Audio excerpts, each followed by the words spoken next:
एक मिनट, कभी कभी हो जाता है। ठीक है, तो जो बहुपद हमने कल पिछले क्लास में स्टार्ट किया था, इसमें का अंतिम क्वेश्चन आज आप लोगों को मैंने होमवर्क में दिया है, जिसे करके आपको आना है। इस बात को ध्यान रखिएगा।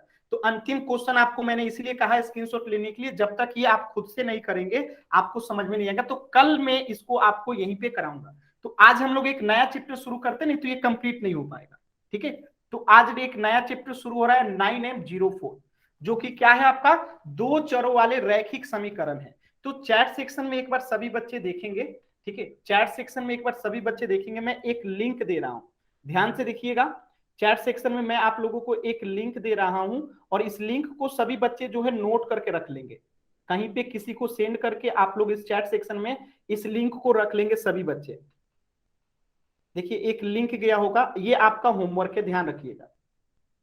ठीक है, ये जो चैट सेक्शन में आप लोग को लिंक दिख रहा है, एक दिखाई दे रहा है ना, इस लिंक से आपको जब ओपन करेंगे क्लास के बाद, अभी नहीं, क्लास के बाद, ऐसा लिंक मैं क्लास के बाद भी दूंगा, तो इस पे आपको क्लिक करके होमवर्क करना है। बहुपद पे आधारित जो है इसमें कुछ क्वेश्चंस होंगे, आपको अपना एसआरए नंबर डालना होगा, भाषा चूज करना होगा हिंदी या इंग्लिश, उसके बाद आपके सामने एक वीडियो आएगा और उसमें कुछ क्वेश्चंस आएंगे और उसे आपको करना रहेगा। ठीक है, तो क्लास के एंड में भी ये मैं लिंक दे दूंगा, इसके लिए परेशान नहीं होना है। तो चलिए अब हम लोग जो है न्यू चैप्टर शुरू करते हैं। तो जो पिछला क्लास आपने किया था 9M02 बहुपद, उसका होमवर्क का वो लिंक था। ठीक है, तो चलिए समझते हैं। तो आज का चैप्टर क्या है, लीनियर इक्वेशंस इन टू वेरिएबल्स। तो वेरिएबल्स तो आपको पता है क्या होता है, चर होता है। चर क्या होता है, तो एक्स वाई जेड ये सब क्या होते हैं, चर होते हैं। टू का मतलब क्या होता है, टू वेरिएबल, यानी दो चर होगा, एक्स और वाई होगा या जेड और एक्स होगा, यानी कोई भी दो चर होगा। और इक्वेशंस का मतलब आपको नहीं पता होगा। लीनियर का मतलब तो आपको पता होगा ना, जिसका पावर क्या हो, जिसका पावर क्या हो, एक हो, जिसका घात मतलब कि एक हो, तो उसे लीनियर कहेंगे। ठीक है, और इक्वेशंस का मतलब नहीं पता होगा आपको। तो देखिए पिछले ही क्लास में मैंने आपको क्या बताया था, व्यंजन बताया था। ठीक है, यानी एक्सप्रेशन बताया था। एक्सप्रेशन क्या होता है, चर और अचर के मिलने से क्या बनता है, एक एक्सप्रेशन बनता है। और जब इस एक्सप्रेशन को हम इक्वल के साइन के साथ लिख देते हैं तो ये बन जाता है समीकरण। क्या बात से समझ में आई? Yes sir. कि जब हम एक्सप्रेशन को इक्वल का साइन लगा देते हैं, बराबर का साइन लगा देते हैं, तो वो क्या बन जाता है, समीकरण बन जाता है। तो अब इस स्क्रीन पे दिखने वाला linear equation in two variables में कोई ऐसा चीज है जो आपको नहीं पता है। टू वेरिएबल्स का मतलब जिसमें दो चर होगा, इक्वेशंस का मतलब जिसमें इक्वल का साइन लगा होगा वो समीकरण हो जाएगा, और लीनियर का मतलब कि पावर हमेशा एक होना चाहिए। जैसे कि A X plus B Y plus C equal to 0 में लिखता हूं, तो ये क्या है, यहाँ पे एक्स और वाई जो है वेरिएबल्स है। एक्स और वाई क्या है, वेरिएबल्स हैं, चर हैं। फिर आप कहेंगे सर ए और बी क्या है, ए और बी जो है अचर हैं, यानी कि कांस्टेंट है, लिखा गया ए और बी, लेकिन ये है क्या, कांस्टेंट है। तो ये linear equation in two variable का क्या है, सामान्य स्वरूप है, जनरल फॉर्म में। तो हम इसे इसी तरीके से लिखते हैं, A X plus B Y plus C equal to 0 के फॉर्म में लिखते हैं। तो सामान्य फॉर्म क्या है दो चर वाले रैखिक समीकरण का, तो देखिए यहाँ पे दो चर दिखाई देगा, एक्स और वाई। ए बी सी क्या है, कांस्टेंट है, ए बी सी क्या है, कांस्टेंट है। तो ए यहाँ पे एक्स का कोफिशिएंट है, वाई क्या है, बी का कोफिशिएंट, सॉरी वाई का कोफिशिएंट बी है, और ए जो है एक्स का कोफिशिएंट है, और सी जो है क्या है, कांस्टेंट है। तो ये भी कांस्टेंट ही है, लेकिन ये वाई का कांस्टेंट है और ये एक्स का है। ठीक है, सभी बच्चों को यहां तक ये बेसिक बातें क्लियर है ना चैप्टर के बारे में, कि linear equation in two variables में हम लोग क्या पढ़ने वाले हैं, ये चैप्टर्स क्लियर है ना। चलिए, तो अब हम इसको क्वेश्चन के आधार पे ही करेंगे। तो पहला प्रश्न आपके सामने है, और प्रश्न में पूछा गया है कि root x equal to 7y-9 को A X plus B Y plus C equal to 0 के रूप में लिखिए। यानी कि हमें दिया गया है A X plus B Y plus C equal to 0, यानी ये क्या है आपको पता है ना, ये क्या है, सामान्य सा रूप है, जनरल फॉर्म है किसका, linear equation in two variable का। और एक इक्वेशन दिया गया है यहाँ पे root x equal to 7y-9, इसको लिखना है इस फॉर्म में, इस तरीके से। तो लिख दीजिए ना, √2x जो है को √2x रखिए, और ये 7y इधर आएगा तो -7y हो जाएगा, और ये -9 इधर आएगा तो +9 हो जाएगा, और इक्वल टू में साइन रख दीजिए। अब आपसे पूछा गया है कि अगर ये ax है तो यहाँ पे a का मान इसमें क्या दे रखा है, तो यहाँ पे a का मान √2 हो गया, a का मान √2 हो गया। अब b का मान पूछा है तो b का मान यहाँ पे क्या हो जाएगा, b का मान -7 हो जाएगा। c का मान पूछा है तो यहाँ पे c का मान क्या हो जाएगा, 9 हो जाएगा। सभी बच्चों को समझ में आया हमने क्या किया, इस इक्वेशन को दिया गया था, समीकरण को दिया गया था, कहा गया था कि इसके फॉर्म में लिखिए, तो हमने इसको इसके फॉर्म में लिख दिया। इसके बाद कहा गया था कि इसमें ए बी सी का मान बताइए इससे तुलना करने पे, तो यहाँ पे x का कोफिशिएंट a है तो यहाँ पे x का कोफिशिएंट जो होगा वही तो a का मान होगा, तो √b हो गया। यहाँ पे y का कोफिशिएंट -7 है और यहाँ पे b है तो b का मान -7 हो गया। यहाँ पे c का मान c है तो यहाँ पे c बराबर 9 हो गया। क्लियर है सभी बच्चों को ये? तो आपके एग्जाम में जब ये क्वेश्चंस आएगा तो आपको कुछ इसी तरीके से इसे सॉल्व करके दिखाना होगा, आपको लिखना होगा, ठीक है, और इससे कंपेयर करके ऐसे लिखना होगा कि √2x - 7y + 9 = 0, then a = √2, b = -7, c = 9, ये आपका आंसर हो जाएगा। ठीक है, क्लियर सभी बच्चों को? एक बार y टाइप करेंगे, नेक्स्ट क्वेश्चन देखते हैं जल्दी से। बहुत ही सरल है जी, ठीक है, एकदम सरल है, आप लोग बस देखते चलिए। चलिए अगला क्वेश्चन देखिए। अगला क्वेश्चन है आपसे कि समीकरण दिया गया है आपको 7x + 5y = 3। तो देखिए यहाँ पे दो वेरिएबल से और सबका घात एक ही है, यानी एक घात वाला है, तो linear equation in two variable है। क्या है ये? Linear equation in two variable दिया गया है। तो आपको बताना इसके कितने हल हो सकते हैं, कितने हल हो सकते हैं। यानी 7x + 5y = 3 दिया गया है और पूछा गया है कि इसके कितने हल हो सकते हैं। तो इसे कैसे करेंगे, तो ध्यान से समझेंगे, उससे पहले पोल सेक्शन में जाएंगे और सभी बच्चे इसको पहले आंसर करेंगे कि आप लोगों ने कितना पढ़ रखा है, तो इसको पहले आंसर करेंगे पोल सेक्शन में। अब इसे मैं आपको समझाऊंगा, पहले आप लोग पोल सेक्शन में इसको आंसर कीजिए। क्या कीजिए, इसको पहले पोल सेक्शन में आंसर करेंगे सभी बच्चे, ठीक है। पोल सेक्शन खोल दो सर। हाँ पोल सेक्शन खोल दिया, कीजिए। इसके कितने हल हो सकते हैं, ये linear equation in two variable है। गलत जवाब, दो बच्चों ने गलत जवाब दिया। यही चीज तो आपको सीखनी है।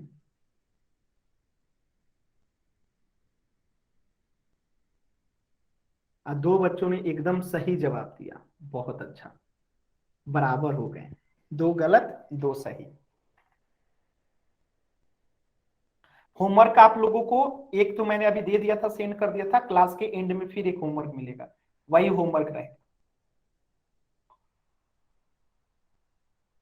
चलिए 10 सेकेंड और, 10 9 8 7 6 5 4 3 2 1। चलिए समझते हैं। देखिए आपको इसका हल पूछा गया है, हल का मतलब क्या है कि x के और y के कितने मान होंगे जिसको रखने पे ये 3 के बराबर होंगे। तो अगर मैं आपसे कहता हूं, एक सिंपल पेज ले लेते हैं, ठीक है, इसे मिटा दीजिए और एक सिंपल पेज ले लीजिए। 7x + 5y = 3 में पूछा गया इसके कितने हल हो सकते हैं, यही है ना, 7x + 5y = 3 में। तो देखिए हमें जब इसका पूछा गया कितने हल हो सकते हैं, तो x बराबर एक बार मैं लेता हूं कितना, 0। तो ध्यान से देखिएगा, अगर x बराबर 0 लेते हैं तो 7 गुने क्या हो जाएगा, 0 + 5y = 3। अब इसे अगर हल करेंगे तो यहां से 5y बराबर हो जाएगा 3 और यहां से अगर y बराबर करिएगा तो 3/5 हो जाएगा। यानी अगर x बराबर 0 है तो y बराबर क्या आ गया, 3/5 आ गया। आ गया कि नहीं आ गया? आप लोग बताएंगे कि अगर हमने x बराबर 0 किया तो y बराबर 3/5 आ गया। यानी कि x बराबर 0 और 3/5 क्या है, इस इक्वेशन का एक हल हो गया, इस इक्वेशन का एक हल हो गया। अब मैं फिर कहता हूं कि 7x + 5y = 3 में अब हम y बराबर 0 रखते हैं, y बराबर क्या रखते हैं, 0 रखते हैं। तो 7x + 5 गुने 0 बराबर 3 हो गया। और इसे हम जब हल करेंगे तो 7x बराबर हो जाएगा 3 और यहां से जब x बराबर निकालेंगे तो 3/जो है 7 हो जाएगा। यानी जब हम y बराबर 0 ले रहे हैं तो x का मान आ गया 3/7। तो ये भी एक क्या हो गया, इस इक्वेशन का हल हो गया। इसी प्रकार अगर अब फिर से मैं x बराबर 1 लेता हूं, x बराबर 1 लेता हूं तो देखिए 7x plus 5y equal to 3 में अगर x बराबर 1 लेता हूं तो देखिए 7 × 1 प्लस 5y इक्वल टू 3 है। इसे हल कीजिएगा तो 7 प्लस 5y इक्वल टू 3 होगा। इसे और हल कीजिएगा तो 5y इक्वल टू क्या हो जाएगा, ध्यान से बताइएगा, 5y इक्वल टू क्या हो जाएगा। अगर मैं 7 को उधर लेके चला जाता हूं तो ये हो जाएगा 3 - 7, तो यहां से y इक्वल टू क्या हो जाएगा, -4/5 हो जाएगा। यानी कुल मिला के आप देख रहे हैं कि x का मान जैसे ही हम कुछ लेते हैं तो y का मान जो है कुछ और आ जाता है। ठीक है, अब फिर अगर हम x बराबर 2 करेंगे तो y का मान कुछ और आएगा, फिर हम x बराबर कुछ और करेंगे तो y का मान कुछ और आएगा।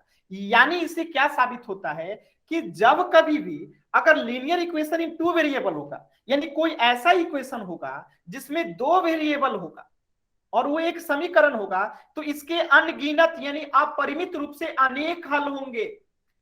बातें समझ में आई? क्योंकि जैसे जैसे हम x का मान रखेंगे y का मान बदल जाएगा, अगर y का मान रखेंगे तो x का मान बदल जाएगा। यानी कि जैसे जैसे मैंने 3 निकाल के दिखा दिया कि x का मान 0 ले लें तो y का कुछ और आ गया, y का मान 0 ले रहे हैं x का मान कुछ और आ गया, x का मान 1 लिए y का मान बदल गया, फिर हम x का मान कुछ लेंगे y का मान बदल जाएगा। यानी कुल मिला के कि इसके कितने हल हो सकते हैं, अनगिनत। जितना आप x का मान भर सकते हैं लिखिए, y का मान बदलते आ जाएगा। यानी इसके कितने हल हो सकते हैं, अपरिमित रूप से अनेक हल हो सकते हैं। तो याद रखिएगा कि linear equation in two variables के अनगिनत हल होते हैं। जैसे मैं यहां पे लिख दूं 10x plus 5y equal to 10, इसके कितने हल हो सकते हैं। तो आपको क्लियर दिख रहा है कि ये क्या है, linear equation in two variables है, तो इसके कितने हल होंगे, अनगिनत हल होंगे। अगर मैं यहां लिख दूं 1000x plus 2000y equal to 0, 1000x plus 2000y equal to 0, कितने हल होंगे, अनगिनत हल होंगे। बात समझ रहा है? तो इससे यही निष्कर्ष निकलता है कि linear equation in two variable यानी रैखिक समीकरण एक चर में जब होता है तो उसके कितने हल हो सकते हैं, अपरिमित रूप से अनेक हल हो सकते हैं। याद रहेगा आप सभी बच्चों को हमेशा। आगे बढ़े,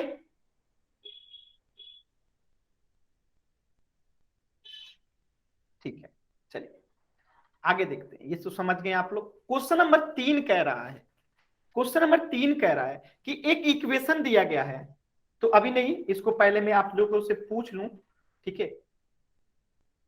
चैट सेक्शन में एक बार पहले इसका आप लोग पोल सेक्शन में एक बार आंसर दे दीजिए, तब मैं समझाता हूं। कुछ लोग पढ़े होंगे पहले से। चलिए सभी बच्चे पोल सेक्शन में जाएंगे, इसको पहले आंसर करेंगे, फिर मैं समझाता हूं।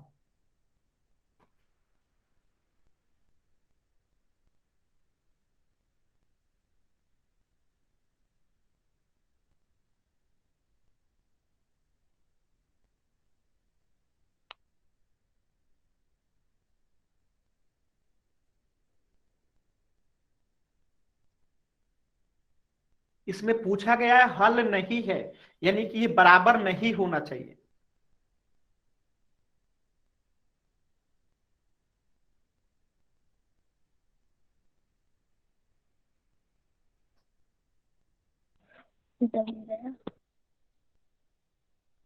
आप पहले कर लो, फिर मैं आप लोगों को बताता हूँ। सर बता दो। अरे कर लो पहले, आप कोशिश कर लो, और 10 सेकंड का समय है, फिर बताता हूँ। Okay sir.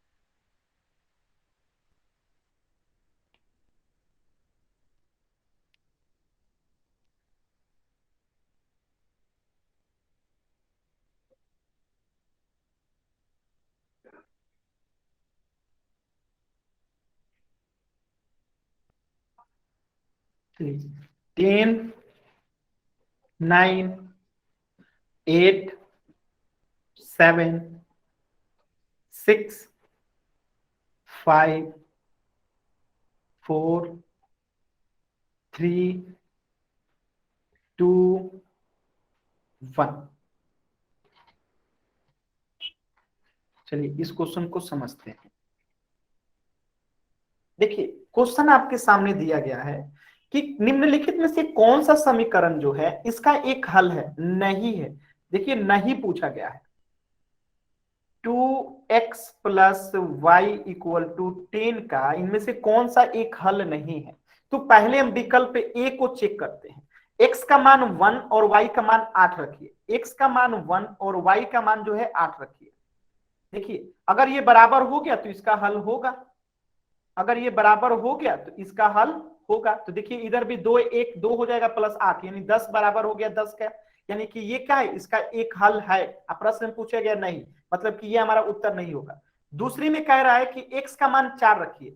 x का मान क्या रखिए, 2x plus Y equal to 10 में x का मान रखिए 4 और y का मान रखिए 2। अब इसे हल कीजिए तो 4 दूनी 8 प्लस 2 बराबर 10, यानी कि ये भी हो जाएगा 10 बराबर 10, यानी कि ये भी क्या होगा, इसका हल होगा। तीसरा के देखिए 5 5, तो 2x plus Y equal to 10 में अब x का मान 5 रखिए और y का मान भी 5 रखिए। देखिए 5 दूनी 10 हो जाएगा प्लस y का मान 5 है बराबर 10, यानी कितना हो जाएगा 15 जो है बराबर नहीं होगा 10 के, यानी कि बिंदु 5 और 5 जो होगा इस क्वेश्चन का जो है हल नहीं होगा, जो कि क्या होगा, सही जवाब होगा। और इसको देखिएगा तो ये जो होगा बराबर हो जाएगा। तो ऑप्शन सी जो होगा इस आंसर का, क्वेश्चन का राइट आंसर होगा। क्या सभी बच्चों को समझ में आया कि हम इसे कैसे करेंगे, कि कौन सा इसका हल नहीं है। तो हम सभी विकल्पों को x और y का वैल्यू पुट करेंगे, देखेंगे कि कौन सा बराबर नहीं हो रहा है। जो बराबर नहीं होगा वही उसका हल हो जाएगा। तो कभी कभी क्वेश्चन में ये नहीं पूछा जाता है कि कौन सा हल नहीं है, ज्यादातर प्रश्न में आपसे पूछा जाएगा कि कौन सा हल है। और जब हल है पूछा जाएगा तो आपको बराबर वाला चेक करना रहेगा, और जब कहा जाएगा हल नहीं है तो आपको देखना रहेगा कौन सा बराबर नहीं होता है। दोनों में अंतर समझ में आ रहा है ना, कि जब बराबर नहीं है मतलब कि हल नहीं है, और जब बराबर है मतलब कि उसका हल है। ठीक है, इसका आंसर हो जाएगा ऑप्शन सी। चलिए नेक्स्ट क्वेश्चन करते हैं। क्वेश्चन नंबर 4 को देखिएगा। क्वेश्चन नंबर 4 कह रहा है कि 9x plus 7y equal to 63 का आलेख खींचिए। ठीक है, आलेख खींचिए। इसके लिए आपको ग्राफ की जरूरत होगी, तो आप इस समीकरण को याद रखिएगा। मैं एक ये पेज जोड़ दिया हूं। समीकरण क्या है, 9x प्लस 7y बराबर 63। तो एक ग्राफ का पेज में ऐड करता हूं ताकि आप लोग को चीजें समझ में आएगी। देखिएगा, इधर देखिएगा, मैं एक यहां पे ग्राफ बना रहा हूं।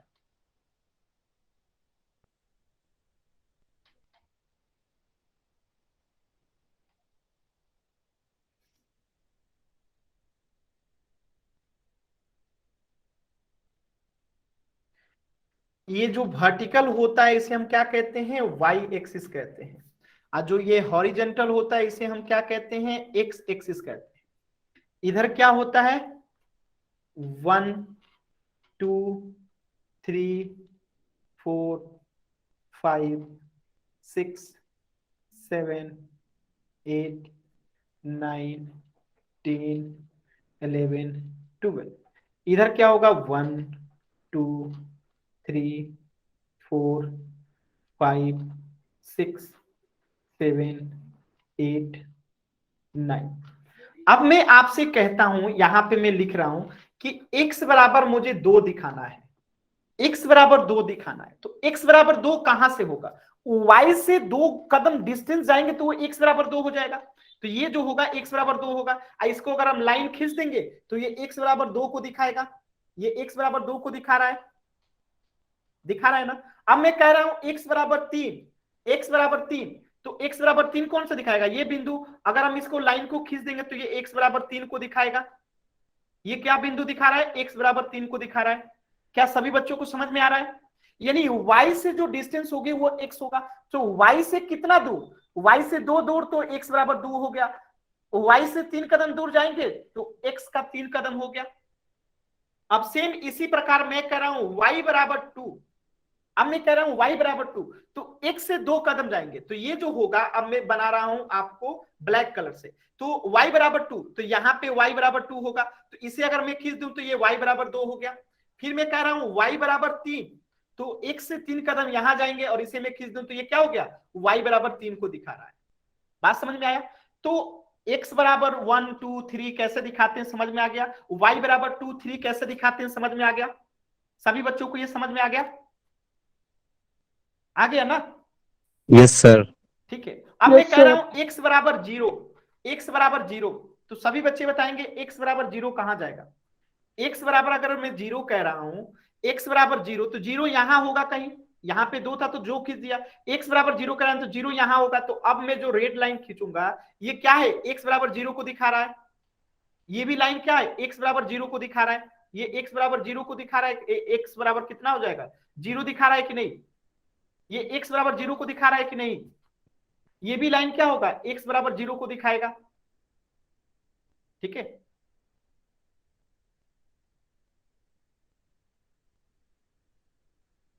सही डाल नहीं दिख रहा जी। अच्छा ठीक है, ठीक है, प्लेन पेज पे बनाते हैं, 1 मिनट रुकिएगा, ये क्वेश्चन था ना, क्वेश्चन यहाँ पे पहले देख लीजिएगा, 9x प्लस 7y बराबर 63 को जो है आपको क्या करना है, आरेख पे दिखाना है। यहां मैं एक बना रहा हूं, यहां पे समझिएगा ज्यादा क्लियर रहेगा। ठीक है, ये x हो गया, ये y हो हाँ गया, जी। ओके 1 2 3 4 5 6 7 8 9 10, 1 2 3 4 5 6 7 8। ठीक है, तो यहाँ पे 1 2 3 4 5 6 7 8 9, 1 2 3 4 5 6 7 8।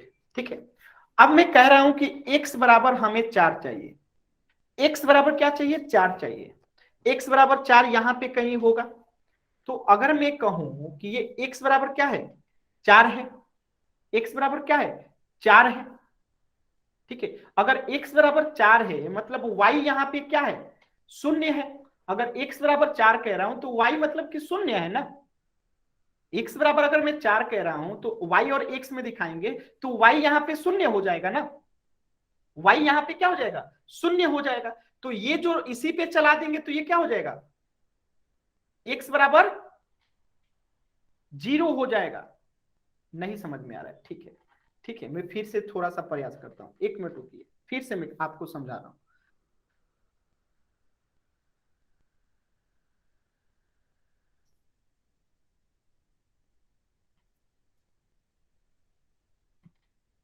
ठीक है, ये क्या होता है, एक्स एक्सिस होता है, ये क्या होता है, ऊपर वाला जो गया है वाई एक्सिस होता है, यहां पे मैंने डाल दिया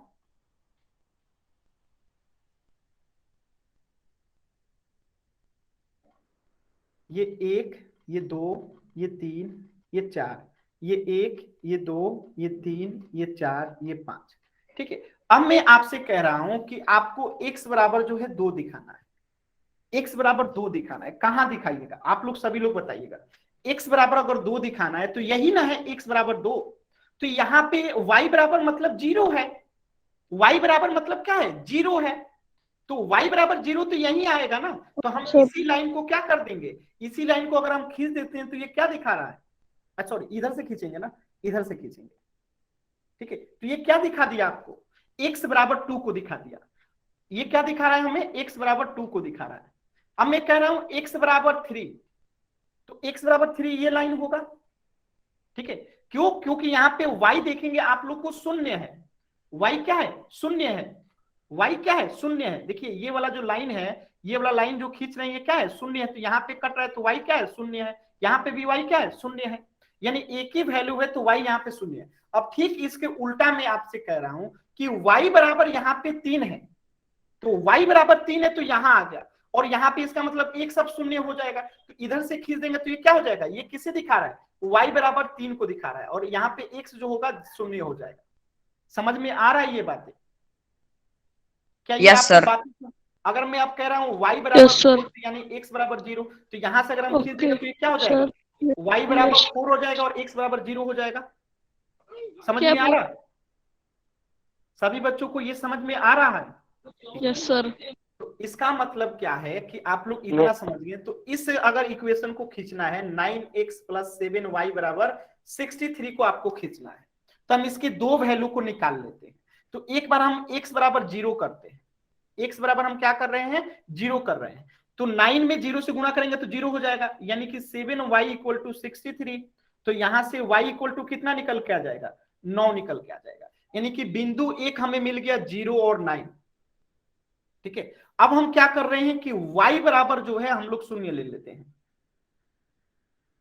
ठीक है, अब हम y बराबर क्या ले लेते हैं, शून्य ले लेते हैं। तो यहां पे अगर y बराबर शून्य लेंगे तो 9x बराबर क्या हो जाएगा, 63 हो जाएगा। और यहां से x इक्वल टू कितना आ जाएगा, x इक्वल टू कितना आ जाएगा, जल्दी से बताइए, 7 आ जाएगा। बात समझ में आया? यानी कि बिंदु सर जी फोन 7 करा होगा तुम करेंगे नहीं। 7 और 0 जो हो गया क्या हो गया, इसका एक बिंदु हो गया। बातें समझ में आई? तो हम इसे ऐसे भी लिख लेते हैं, एक डायग्राम बना लेते हैं कि आपको चीजें समझ में आएगी ज्यादा अच्छा से। ठीक है, कि अगर x और y, तो x का मान अगर 0 है तो y का मान 9 है, और y का मान अगर 0 है तो x का मान y है। तो अब हम इसे इसी दोनों बिंदु को खींचेंगे। ठीक है, तो ये 0 क्या दिखा रहा है, x का दिखा रहा है, और y, ये 9 क्या दिखा रहा है, y की डिस्टेंस दिखा रहा है। ये 7 क्या है, x की डिस्टेंस है, और ये 0 क्या है, y की डिस्टेंस है। ठीक है, इसी को अब हमें ग्राफ पे खींचना है। तो जो ग्राफ पे खींचेंगे ना, कुछ इस प्रकार का आएगा। देखिए, यहां जो ये बिंदु है क्या, 0 9 को दिखा रहा है। ये जो बिंदु है 0 9 को दिखा रहा है, यानी यहाँ पे x 0 है और y क्या है, 9 है। तो अभी मैंने x 0 खींचा था, इसी पे निकल के आया था ना। तो ये बिंदु जो है 0 9 को दिखा रहा है, और ये जो बिंदु है क्या दिखा रहा है, x 7 दिखा रहा है, और y यहाँ पे 0 दिखा रहा है। तो ये दोनों बिंदु को मिला दिए तो हमारा आंसर आ गया। तो ये जो है आपको क्या बनेगा, पूरा ग्राफ बनेगा। तो ये आपका ग्राफ बनेगा। समझ में आया? यहाँ पे जो 9 है, तो यहाँ पे यस हो सर। गया, शून्य हो गया। ठीक है, शून्य हो गया x, और y क्या हो गया, 9 हो गया। और यहाँ पे देखेंगे x 7 हो गया, और y जो है 0 हो गया। और इसी दोनों बिंदु को मिला देंगे तो आंसर आ गया। तो जब भी हमें आलेख खींचने के लिए कहेगा तो हम पहला काम क्या करेंगे, एक बार x को 0 करेंगे, एक बार y को 0 करेंगे। तो जैसे ही x और y को दोनों को 0 करेंगे तो हमें कुछ इस प्रकार के दो मान निकल जाएंगे, दो बिंदु निकल जाएंगे। दोनों बिंदु को जो है हम खींच देंगे।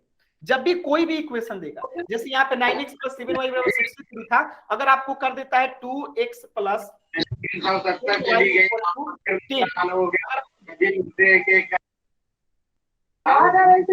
पंडित जी लोग ज्यादा है। ठीक है, मैंने रिमूव कर दिया। ठीक है, देखिए, तो अगर आपको 9x plus 7y equal to 63 का खींचना था, ठीक है, तो मैंने इसको क्या कर दिया, आपको समझा दिया। अब आपको ये होमवर्क में करके आना है, खींच के लेके, इसको नोट कर लीजिए। 2x plus 4y equal to 10 जो है आपको होमवर्क में करना है। सभी लोग इसे नोट डाउन कीजिएगा। आपको आरेख जो है खींच के लेके आना है। कॉपी में देखूंगा, बता देता हूं। ठीक है, तो हम इसका पहले क्या करेंगे, थोड़ा सा मैं हेल्प कर देता हूं। क्या करेंगे, एक बार x का 0 करेंगे, तो एक बार x का 0 करेंगे तो y बराबर कितना आ जाएगा, y बराबर कितना आ जाएगा, बताइए जल्दी से। 10/4 हो जाएगा, यानी 0 और 5, यानी 5/2 आ जाएगा। y बराबर क्या आ जाएगा, 5/2 आ जाएगा। और x बराबर 0 हो गया। अब x बार y बराबर 0 करते हैं तो x बराबर क्या आ जाएगा, x बराबर आ जाएगा 5। अगर y बराबर 0 करते हैं तो x बराबर आ जाएगा यहाँ पे 5। तो इसी दोनों को जो है हमें खींचना होगा। तो बिंदु क्या बना, एक बना 5 0, और एक क्या बना, एक बना 0 5/2। तो इसी दोनों बिंदु को जो है अब आपको खींचना पड़ेगा आरेख पे, और वो आपका आंसर हो जाएगा। तो ये प्रश्न नोट कर लीजिएगा, 2x plus 4y equal to 10 को आलेख पे खींच के लेके आना है होमवर्क में। ठीक है सर सभी बच्चों को यहां तक क्लियर है? ग्राफ बना के लाना है। हाँ, ग्राफ पे बना के लाना है, कैमरा ऑन करके मैं चेक कराऊंगा। ठीक है, ग्राफ पे बना के लेके आना है। ठीक है, जैसे ये वाला क्वेश्चन यहाँ पे बनाया गया था, देखिए ये जो क्वेश्चन बनाया गया सर जिससे, हाँ ओके सर। ठीक है, तो जैसे यहाँ पे बिंदु निकाल के दिखाया गया है, उसी प्रकार आपको अपना वाला क्वेश्चन का बिंदु दिखाना है और ऐसे लाइन खींच के ग्राफ पे दिखाना है। ठीक है, ये बहुत ही महत्वपूर्ण क्वेश्चन है। आपके एग्जाम में एक क्वेश्चन ऐसा आएगा ही आएगा, इस बात का ध्यान रखिएगा। ठीक है, और किसी बच्चे को किसी प्रश्न में डाउट है तो बताइए। No sir. ठीक है, तो चलिए अगला क्वेश्चन देखते हैं। क्वेश्चन नंबर 5 देखिए। क्वेश्चन नंबर 5 क्या कह रहा है, ध्यान से देखिएगा। क्वेश्चन नंबर 5 कह रहा है कि बिंदु 3 और 4 जो है इस समीकरण के आलेख पे स्थित है। ठीक है, यानी कि यहाँ पे A3 क्या है, x है, और y क्या है, 4 है।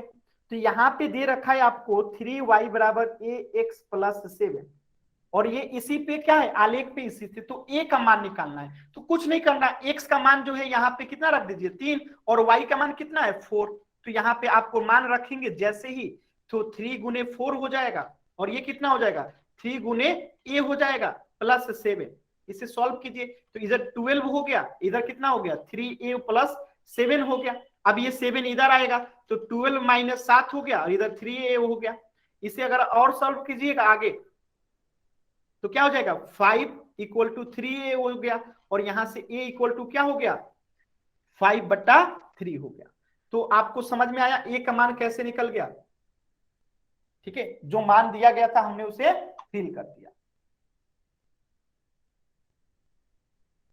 बिंदु कितना दिया गया था 3 और 4, तो बिंदु 3 4 का मतलब क्या है कि x बराबर 3 और y बराबर 4 है। इसी समीकरण के आलेख पे स्थित है ये बिंदु, तो स्थित है मतलब कि यहाँ पे हम मान पुट कर दिए, y के बराबर 4 और x के बराबर 3 कर दिए, तो हमें निकल के ये a बराबर 5/3 आ गया, जिसमें क्या पूछा गया है a का मान ज्ञात कीजिए।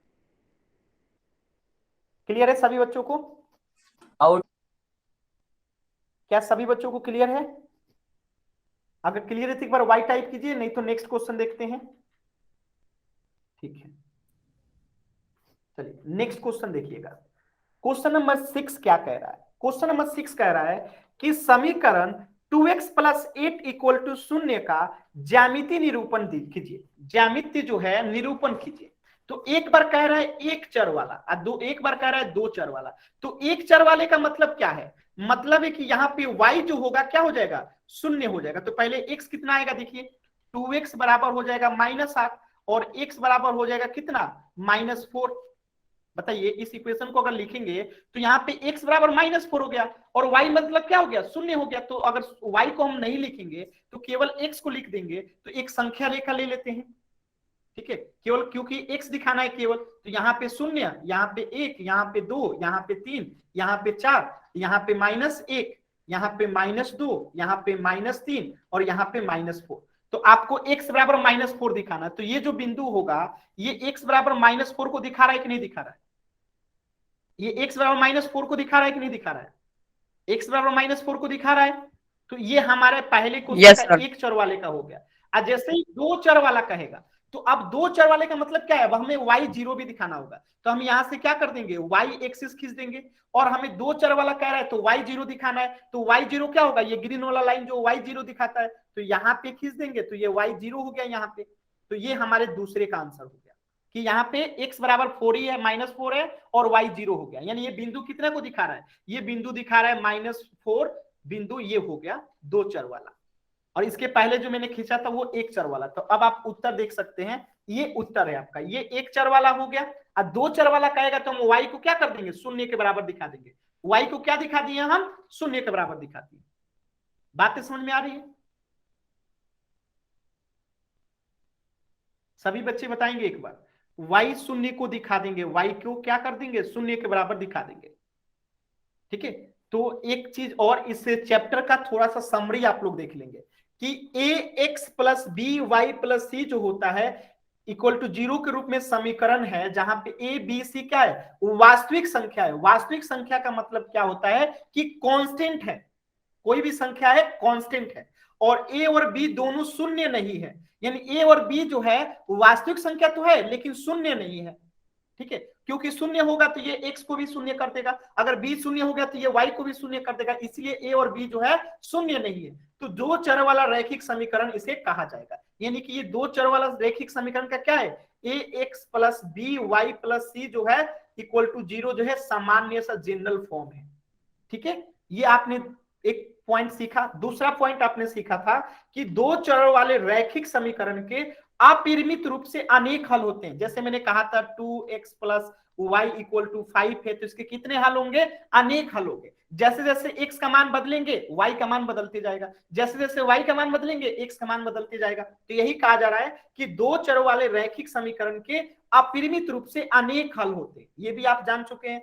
तीसरा पॉइंट है कि दो चर वाले प्रत्येक रैखिक दो चर वाले प्रत्येक रैखिक समीकरण का आलेख जो होता है एक सरल रेखा होता है। तो सरल रेखा था कि नहीं? ऐसे हम कर रहे थे, दो चर वाला था, तो ऐसे जब हम खींच रहे थे तो एक सरल रेखा आ रहा था कि नहीं? एक ऐसे स्ट्रेट लाइन को क्या कहते हैं? सरल रेखा कहते हैं। तो ये एक दो चर वाले रैखिक समीकरण का क्या होता है? एक सरल रेखा होता है, आलेख। अभी अभी आपने प्रश्न में किया था, यहाँ पे क्या किया था आपने? 9 0 किया था, यहाँ पे 7 0 किया था। तो ये क्या है? एक सरल रेखा किया था कि नहीं? याद आ रहा है? तो इस पॉइंट को याद रखना है कि दो चर वाले प्रत्येक रैखिक समीकरण का आलेख जो होता है एक सरल रेखा होता है। चौथा पॉइंट क्या याद रखना है कि अगर x बराबर 0 होता है तो y एक्सिस का समीकरण है, तो y बराबर क्या हो जाएगा? यहाँ पे y एक्सिस का समीकरण है, यानी x बराबर 0 मतलब y एक्सिस का समीकरण है। अगर y बराबर 0 है तो x एक्सिस का 0 है। इसका मतलब हुआ कि अगर x का मान 0 हो गया तो अब हम क्या करेंगे? सिर्फ y वाला अगर खींच देंगे, y वाला अगर खींच देंगे तो ये इसी का समीकरण इस पे दिखा देंगे, एक नंबर रेखा पे, संख्या रेखा पे। ठीक है, अगर y बराबर हम 0 कर देते हैं तो अब सिर्फ हम x बराबर दिखाएंगे कोई वैल्यू। ठीक है, तो यहाँ पे अगर x बराबर 0 है तो y एक्सिस का समीकरण है, अगर y बराबर 0 है तो x एक्सिस का समीकरण है। इस प्रश्न में यही तो कर रहे थे, यहाँ पे ध्यान से देखिएगा। इस प्रश्न में हम क्या कर रहे थे? ये जो है यहाँ पे x बराबर जो है कितना है? -4 है, यानी कि y बराबर क्या है? 0 है। तो ये किसका समीकरण है? ये अगर यहाँ y बराबर 0 है यानी कि ये x का समीकरण है। ये किसका समीकरण है? ये x का समीकरण है। समझ में आया? आज जैसे ही y बराबर x बराबर 0 हो गया यानी किसका समीकरण हो जाएगा? y का समीकरण हो जाएगा। ठीक है, तो यही चीज वहां पे लिखी गई है। ठीक है, कहां गया? ये गया कि x बराबर 0 तो y एक्सिस का समीकरण, अगर y बराबर 0 तो x एक्सिस का समीकरण। अगला पॉइंट एक जो आपको याद रखना चाहिए कि x बराबर a का आलेख y एक्सिस के समानांतर एक सरल रेखा होता है। ठीक है, और y बराबर a का आलेख जो होगा x एक्सिस के समानांतर एक सरल रेखा होता है, जो आपको मैंने ऐसे ऐसे खींच के दिखाया था, दोनों समानांतर। ठीक है, और एक अंतिम है, ये आपको नहीं जानना। ठीक है, इसको छोड़ दीजिए। ठीक है, तो इतनी चीजें आपको करनी थी इस चैप्टर के। अगर क्वेश्चन देखिए, ये ज्यादा आपके सवाल एग्जाम में ऐसे नहीं पूछे जाएंगे। एग्जाम्स में जो क्वेश्चन पूछे जाएंगे कैसे आएंगे? इस तरीके से आएगा। क्वेश्चन नंबर 6 के टाइप से। क्वेश्चन नंबर 5 कहां गया? क्वेश्चन नंबर 5 इस तरीके से आएगा। क्वेश्चन नंबर 4 इस तरीके से आएगा। क्वेश्चन नंबर 3 देखिए, क्वेश्चन नंबर 3 कहां गया? ये रहा। क्वेश्चन नंबर 3 इस तरीके से आएगा। ठीक है, अब क्वेश्चन नंबर 2 इस तरीके से आएगा, और क्वेश्चन नंबर 1 कुछ इस तरीके से आएगा। तो इस चैप्टर का सारी बातें आप लोगों को जो है इन 6 क्वेश्चंस के माध्यम से सिखाने का कोशिश किया गया, क्योंकि देखिए एग्जाम का टाइम है तो आपको क्वेश्चंस के माध्यम से सिखाया जा रहा है। कंसेप्ट इसलिए नहीं बताया जा रहा है क्योंकि कंसेप्ट आप लोग स्कूल में पढ़ चुके हैं, फिर भी कम समय में जितनी चीजें सिखाई जा सकती है उतनी आपको एग्जाम के लिए तैयारी कराई जा रही है। बातें समझ में आ रही है? ठीक है, ये रिवीजन के लिए, क्योंकि आप लोग ये स्कूल में पढ़ चुके हैं। तो ये क्वेश्चंस कराने का सिर्फ इतना ही पर्पस है कि आप लोग को एग्जाम में जो क्वेश्चंस आए वो आपको नया ना लगे, आपको लगे कि हाँ ऐसा क्वेश्चंस हमने बनाया था और आप लोग बना लेंगे। ठीक है, तो इन सभी क्वेश्चंस को दोबारा से आप लोगों को क्या करना है? प्रैक्टिस करना है। आज चैट सेक्शन में देखेंगे मैंने एक लिंक दिया है, ये आपका होमवर्क है। ठीक है, तो बहुपद जो आपने पढ़ा था पिछले क्लास में पूरा कंप्लीट, इसी से रिलेटेड इसमें क्वेश्चंस होंगे।